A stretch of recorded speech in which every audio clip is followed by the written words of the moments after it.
Bidadi township ವಿಚಾರ ರಾಜಕೀಯ ವಲಯದಲ್ಲಿ ಭಾರಿ ಬಿರುಗಾಳಿಯನ್ನು ಎಬ್ಬಿಸಿದೆ. ಸ್ವಪಕ್ಷದಲ್ಲೇ ಮುಖ್ಯಮಂತ್ರಿ ಡಿ ಕೆ ಶಿವಕುಮಾರ್ ಅವರು ಏಕಾಂಗಿ ಆಗ್ತಾ ಇದ್ದಾರಾ ಅನ್ನೋ ಚರ್ಚೆಗಳು ಜೋರಾಗಿರೋದರ ಮಧ್ಯದಲ್ಲೇ ಡಿ ಕೆ ಶಿವಕುಮಾರ್ ಚಕ್ರವ್ಯೂಹದಲ್ಲಿ ಸಿಲುಕಿಬಿಟ್ಟಿದ್ದಾರಾ ಅನ್ನೋ ಪ್ರಶ್ನೆ ಕೂಡ ಮೂಡ್ತಾ ಇದೆ.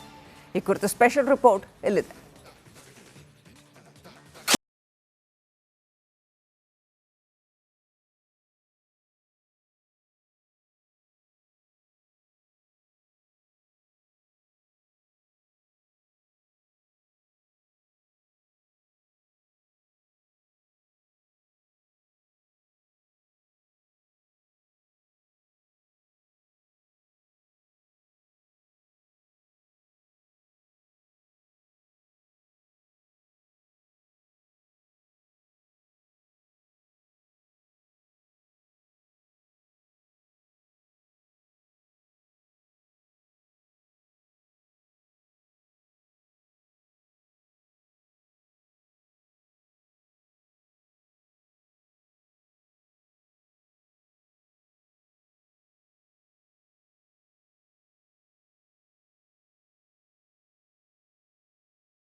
ಅನೇಕ ಶಾಸಕರ ಮೌನದ ಹಿಂದೆ ದೊಡ್ಡ ರಾಜಕೀಯ ರಹಸ್ಯವೇ ಅಡಗಿದೆ.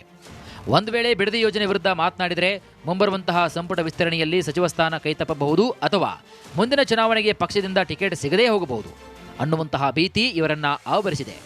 ಹೈಕಮಾಂಡ್ ಹಾಗೂ ಡಿಕೆಶಿ ಕೆಂಗಣ್ಣಿಗೆ ಗುರಿಯಾಗಿ ತಮ್ಮ ರಾಜಕೀಯ ಭವಿಷ್ಯವನ್ನ ಹಾಳು ಮಾಡಿಕೊಳ್ಳಲು ಯಾರು ಕೂಡ ಸಿದ್ಧರಿಲ್ಲ. ಹೀಗಾಗಿ ಸಚಿವ ಆಕಾಂಕ್ಷಿಗಳು ಸದ್ಯಕ್ಕೆ ಮೌನಕ್ಕೆ ಶರಣಾಗಿದ್ದಾರೆ. ಮತ್ತೊಂದು ಕಡೆಗೆ ವಿಪಕ್ಷಗಳನ್ನ ಎದುರಿಸುವ ಜೊತೆಗೆ ಸ್ವಪಕ್ಷದಲ್ಲಿರುವಂತಹ ಆಂತರಿಕ ಬೇಗುದಿಯನ್ನ ವಿರೋಧವನ್ನ ನಿಭಾಯಿಸುವುದು ಕೂಡ ಹೇಗೆ ಎಂಬ ಚಕ್ರವ್ಯೂಹದಿಂದ ಹೊರಬರಲು ಡಿಕೆಶಿ ಹರಸಾಹಸ ಪಡುತ್ತಿದ್ದಾರೆ ಎಂಬಂತೆ ಕಾಣ್ತಿದೆ.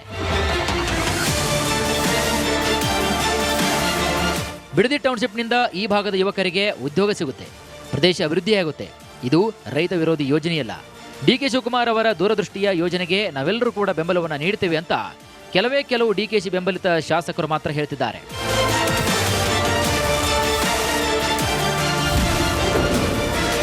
ಡಿಕೆ ಬೆಂಬಲಕ್ಕೆ ನಿಂತರೆ ಮಾತ್ರ ಸಚಿವ ಸ್ಥಾನವ?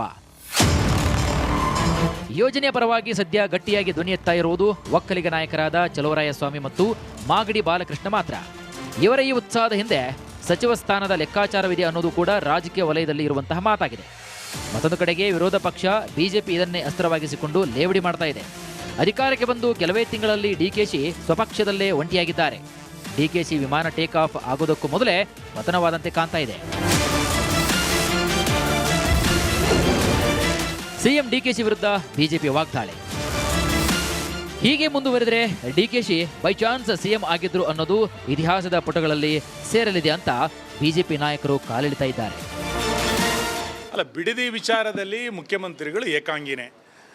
ಆರಂಭದಿಂದ ಆ ವಿಷಯಕ್ಕೆ ಸಂಬಂಧಪಟ್ಟಂತೆ ಮುಖ್ಯಮಂತ್ರಿಗಳನ್ನು ಸಮರ್ಥನೆ ಮಾಡಿಕೊಳ್ಳಿಕ್ಕೆ ಯಾವ ಸಚಿವರು ಕೂಡ ಮುಂದೆ ಬಂದಿಲ್ಲ. ಒಬ್ಬ ಮುಖ್ಯಮಂತ್ರಿ ನಿನ್ನೆ ಸುದೀರ್ಘ ಪತ್ರಿಕಾಗೋಷ್ಠಿಯನ್ನು ನಾವು ನೋಡಿದ್ವಿ. ಬಹುಶಃ ಇತ್ತೀಚಿನ ದಿನಗಳಲ್ಲಿ ಇಷ್ಟು ಸುದೀರ್ಘ ಪತ್ರಿಕಾಗೋಷ್ಠಿಯನ್ನು ಮಾಡಿದಂಥ ಯಾವ ಮುಖ್ಯಮಂತ್ರಿನೂ ಕೂಡ ನಾವು ನೋಡಲಿಲ್ಲ. ಅಂದರೆ ತನ್ನನ್ನು ಸಮರ್ಥನೆ ಮಾಡಿಕೊಳ್ಳಿಕ್ಕೆ ಯಾರೂ ಇಲ್ಲ ಅನ್ನುವಂಥದ್ದು ಇದರಿಂದ ಭಾಳ ಸ್ಪಷ್ಟವಾಗಿ ಗೊತ್ತಾಗಿದೆ. ಮತ್ತು ಜೈಲಿಗೆ ಹೋಗಬೇಕೋ ಬೇಡವೋ ಅನ್ನುವಂಥದ್ದು ನಮಗೆ ಗೊತ್ತಿಲ್ಲ. ಯಾರು ತಪ್ಪು ಮಾಡಿದರೆ ಅವರಿಗೊಂದು ಅಳುಕಿರ್ತದೆ.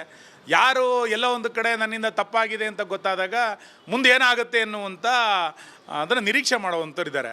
ಹಾಗಾಗಿ ಮುಖ್ಯಮಂತ್ರಿಗಳಿಗೆ ಎಲ್ಲೋ ಒಂದು ಕಡೆ ತಪ್ಪು ಮಾಡಿರುವಂಥ ಪ್ರಜ್ಞೆ ಜಾಗೃತ ಆಗಿರ್ಬೋದು. ಆ ಕಾರಣಕ್ಕೆ ಇದನ್ನು ಹೇಳಿರ್ಬೋದು. ಬಿಡದಿ ಟೌನ್ಶಿಪ್ ಕೇವಲ ನಗರಾಭಿವೃದ್ಧಿ ಯೋಜನೆಯಾಗಿ ಉಳಿದಿಲ್ಲ. ಇದು ಕಾಂಗ್ರೆಸ್ನ ಒಳಗಿನ ಆಂತರಿಕ ಭಿನ್ನಾಭಿಪ್ರಾಯ, ಸಚಿವ ಸ್ಥಾನದ ಲಾಬಿ ಮತ್ತು ವಿರೋಧ ಪಕ್ಷಗಳ ರಾಜಕೀಯ ದಾಳಕ್ಕೆ ದೊಡ್ಡ ರಂಗಸ್ಥಳವಾಗಿದೆ.